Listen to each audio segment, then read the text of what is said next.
Hello friends, स्वागत है आप सबका आपका अपना यूट्यूब चैनल अब पढ़ेगा इंडिया में। आज हम लोगों ने जो सीरीज स्टार्ट किया है सुपर फास्ट रिवीजन का बिहार एसआई मेंस के लिए, उस सीरीज में आज आगे बढ़ते हुए आज हम लोग देखेंगे मॉक टेस्ट नंबर 13। तो मॉक टेस्ट नंबर 13 के आगे बढ़ने से आप लोगों से एक छोटी सी अपील है, अगर अभी तक आपने हमारे चैनल को सब्सक्राइब नहीं किया है या अगर चैनल पर नए जुड़े हैं तो चैनल को सब्सक्राइब कर लीजिएगा और साथ ही साथ बेल आइकन दबा लीजिएगा ताकि हमारे सारे वीडियो के नोटिफिकेशन आपको मिलते रहें।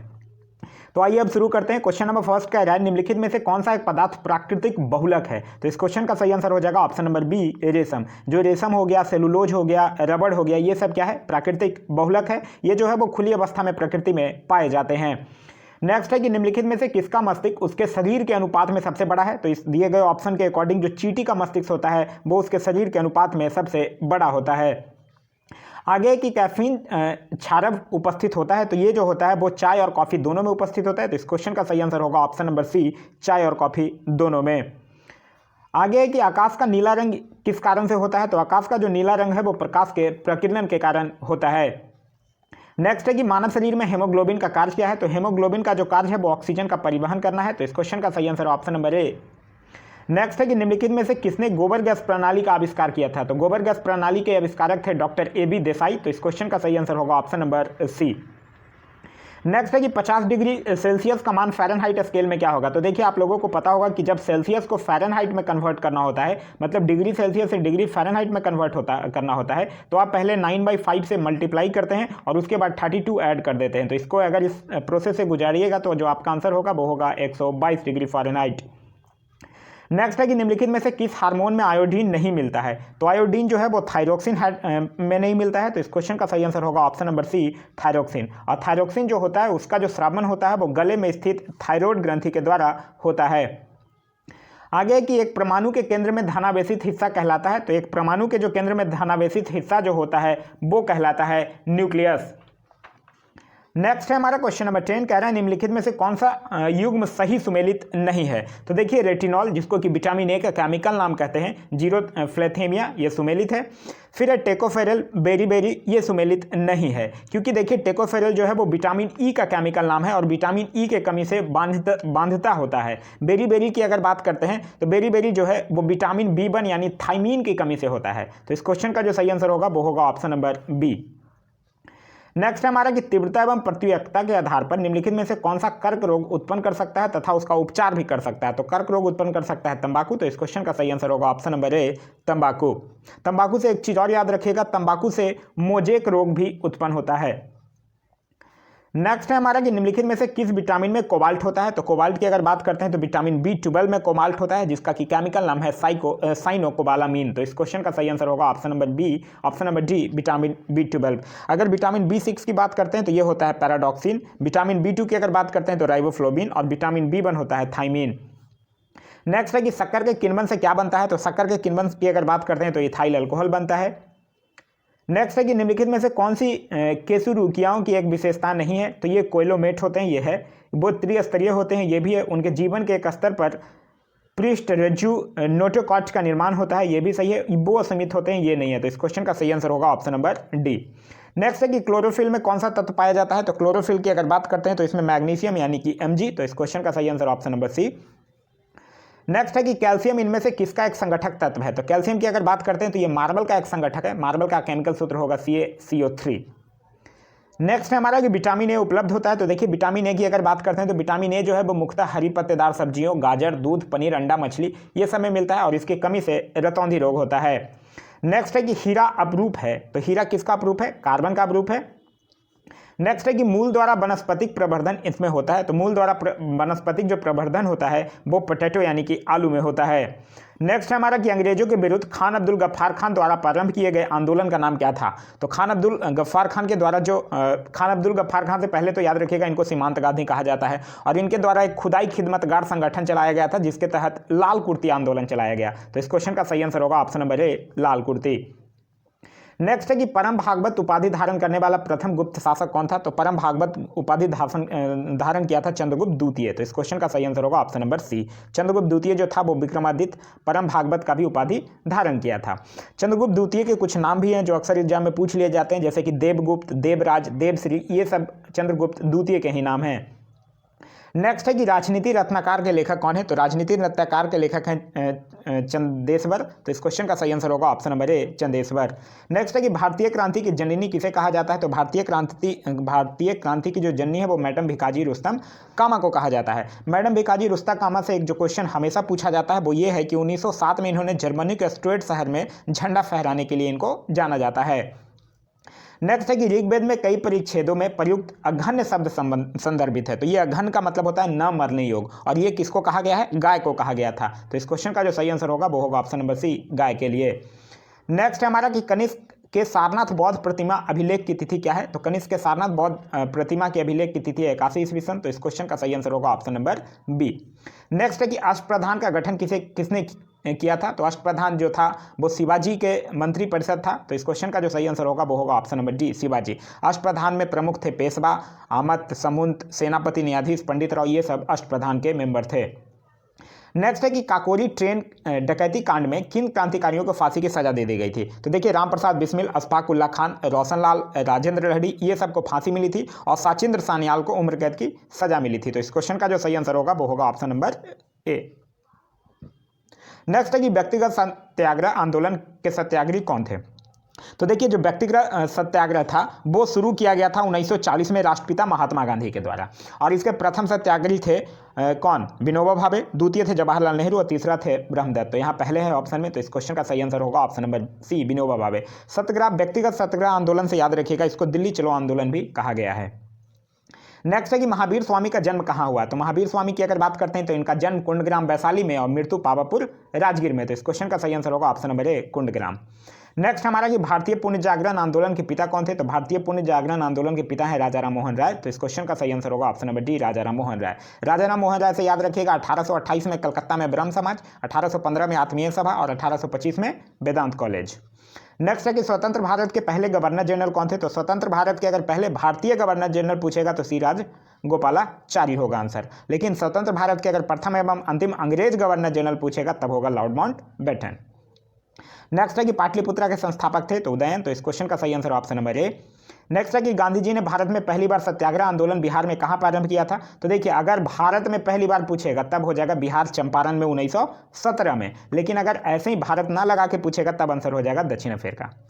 नेक्स्ट है कि मुजफ्फरपुर में किंग्स फोर्ट की हत्या का प्रयास कब किया गया था? तो मुजफ्फरपुर में किंग्स फोर्ट की हत्या का प्रयास किया गया है 30 अप्रैल 1908 को। तो इस क्वेश्चन का सही आंसर ऑप्शन नंबर ए, 1908। और किसके द्वारा? खुदीराम बोस और प्रफुल्ल चाकी के द्वारा, जिसमें आगे जाके प्रफुल्ल चाकी जो है वो आत्महत्या कर लेते हैं और खुदीराम बोस को गिरफ्तार करके 11 अगस्त 1908 को फांसी दे दी जाती है। नेक्स्ट है कि 1857 का विद्रोह लखनऊ में किसके नेतृत्व में आगे बढ़ा? तो लखनऊ में बेगम हजरत महल के नेतृत्व में आगे बढ़ा है। तो इस क्वेश्चन का सही आंसर होगा option number A, Begum of Awadh. और लखनऊ से यह एक चीज और याद रखिएगा, उसके दमन करता तो यहाँ हेनरी लॉरेंस और कैंपबेल था, जिसमें हेनरी लॉरेंस जो था वो मारा गया था।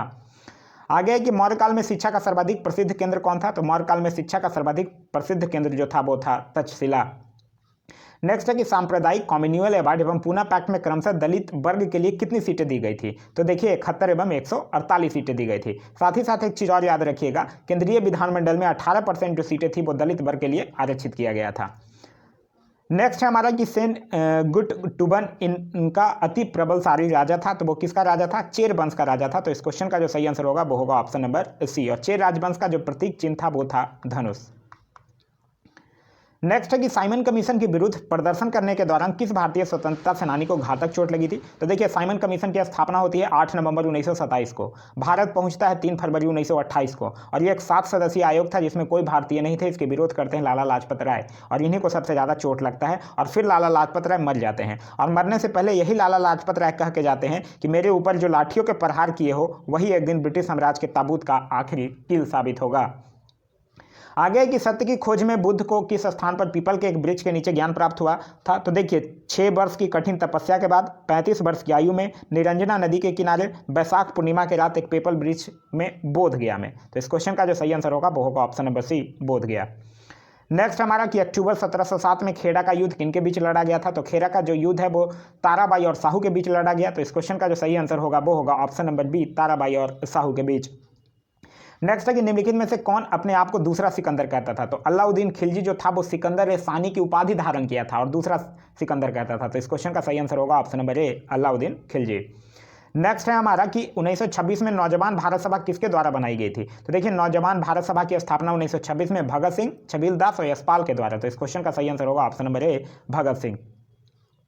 नेक्स्ट हमारा कि शेरशाह के बचपन का नाम क्या था। तो शेरशाह के बचपन का नाम था फरीद खां और ये जो था वो सूरबंश से संबंधित था।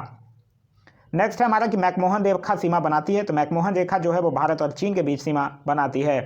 नेक्स्ट हमारा कि निम्न में से किसमें ओजोन की सर्वाधिक सांद्रता मिलती है। तो देखिए ओजोन की जो सर्वाधिक सांद्रता है वो 15 से 50 किलोमीटर के रेंज में माना जाता है, जो कि है समताप मंडल यानी स्ट्रेटोस्फेयर। तो इस क्वेश्चन का जो सही आंसर होगा वो होगा option number C, stratosphere.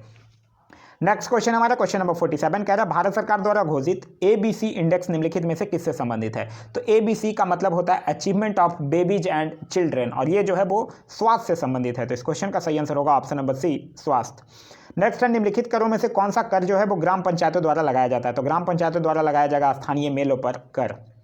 Next हमारा कि निम्नलिखित में से कौन समान परिस्थिति में वृक्ष के पत्तों की सरसराहट का डेसिबल स्तर प्रदर्शित करता है। तो देखिए सबसे कम होगा शांत कक्ष में जो सुई का गिरना होता है वो होता है 10 डेसिमल और पत्तों की सरसराहट जो होती है वो 20 डेसिमल। और अगर कहे कि समान बातचीत में तो समान बातचीत में 30 से 60 डेसिमल। तो इस क्वेश्चन का सही आंसर होगा ऑप्शन नंबर बी, 20 डेसिबल।